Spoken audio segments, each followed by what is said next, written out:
You spent 3 weeks training a model that hits 94% accuracy. It's sitting in a Jupyter notebook. Nobody outside that notebook can use it. A trained model that nobody can call isn't a product, it's a science experiment. Hi, I am Mahaz, an AI engineer. Last episode, text became numbers and got classified as spam or not. Today, taking any trained model and serving it as a live API anyone can call. Episode 31. Deploying ML models with Flask and FastAPI. A model that only lives in your notebook helps exactly one person, you. Training happens once, offline, on data you already have. Serving happens constantly, live, on data that just arrived from a real user. Deployment is the bridge between those two worlds. Your app, your website, or another service sends new input and expects a prediction back instantly. That means the model needs to live somewhere always on, reachable over the network. Two ingredients make that possible: a save model file and a web server that loads it. Get both right, and any language, app, or teammate can use your model without touching Python. Step 1. Save the trained model to disk. Pickle is Python's built-in way to serialize any object, including a fitted model. Joblib does the same job, but it's optimized for objects full of large number py arrays, like scikit-learn models. For scikit-learn specifically, joblib.dump and joblib.load are the standard, faster choice. One line writes the entire fitted model, weights and all, into a single .pkl file. That file is now completely independent of your training script or notebook. Never unpickle a model file from a source you don't trust. It can execute arbitrary code on load. Loading it back is one line too. Joblib.load reads the file and returns the exact same fitted model object. Same coefficients, same vocabulary, same everything. Nothing gets retrained. Always sanity check. Run one known input through it and confirm the prediction matches training. If your pipeline included a vectorizer or scalar, save and load that too, not just the classifier. Mismatched scikit-learn versions between save and load are the #1 silent bug here. Pin your library versions in a requirements file so production matches what you trained on. What is an API really? A client sends a request. Your server sends back a response. That's the entire contract. REST APIs typically speak JSON, plain text, structured as key-value pairs. A POST request to /predict carries the input features in its body. Your server runs the model on that input and responds with the prediction, also as JSON. The client never sees your Python code, your model file, or your training data, only the answer. That's the whole point. The model becomes a black box other systems can safely call. Flask is the simplest way to stand up that server in Python. For lines, import Flask, create an app, define a route, run it. A route maps a URL path to a Python function that runs when that URL is hit. App run starts a local development server, live at localhost port 5000. Flask has been the default choice for small ML APIs for over a decade. Huge community, tons of examples. It's unopinionated on purpose. You add only what you actually need. Now the real endpoint, /predict.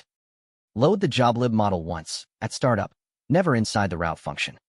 Inside the route, read the incoming JSON, convert it to the shape the model expects. Call model.predict, then wrap the result back into a JSON response. Loading the model on every single request would make your API painfully slow. Wrap the prediction call in a try except, so a bad request returns a clean error, not a crash. That's a complete, working prediction API in under 20 lines. FastAPI takes the same idea and adds 3 things Flask doesn't have built in. Pydantic models. You declare the exact shape of expected input, and it's validated automatically. Send a string where a number was expected, and FastAPI rejects it before your code even runs. Automatic interactive docs, a full Swagger UI at /docs, generated from your code, for free. Native async support. It can handle far more concurrent requests without extra setup. For a quick prototype, Flask is still faster to write. For anything going to real users, FastAPI usually wins. The same endpoint in FastAPI. Define a pydantic class describing every input field and its type. The route function just takes that class as a parameter. Validation already happened. Run it with Unicorn, then open /docs in your browser.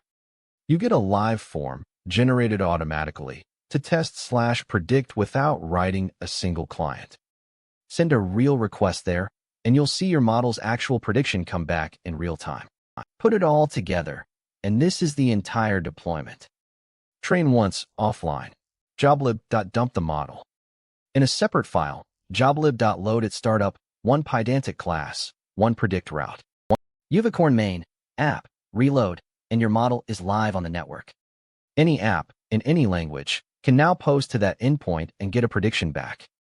If this helped, subscribe. Model monitoring is next. Common mistakes. Loading the model inside the route function. It reloads on every single request and kills latency.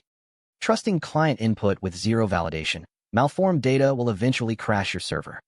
No error handling. One bad request takes down the whole endpoint instead of returning a clean error. Hard-coding secrets or file paths. Use environment variables so config isn't baked into the code. Skipping version pinning. A scikit-learn update between training and serving can silently break predictions. No logging. When a prediction looks wrong in production, you'll have zero evidence to debug it. Each of these looks fine in a demo and quietly breaks the moment real traffic shows up. Quick recap. Save the train model with joblib.dump. Load it back with joblib.load. An API is just a request in, a response out, usually JSON both ways. Flask. Minimal, flexible, fast to write for a quick prototype.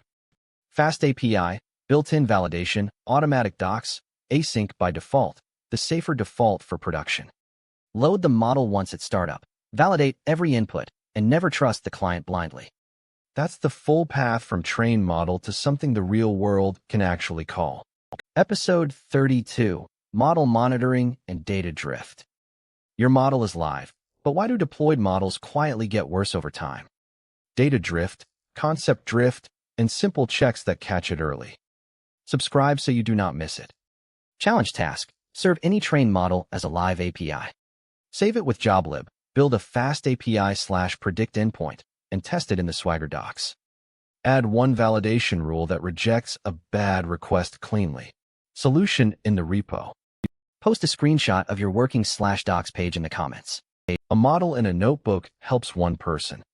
A model behind an API can help every system in your company call it at once. Save it, load it, wrap it, ship it. That's the entire path from train model to production system.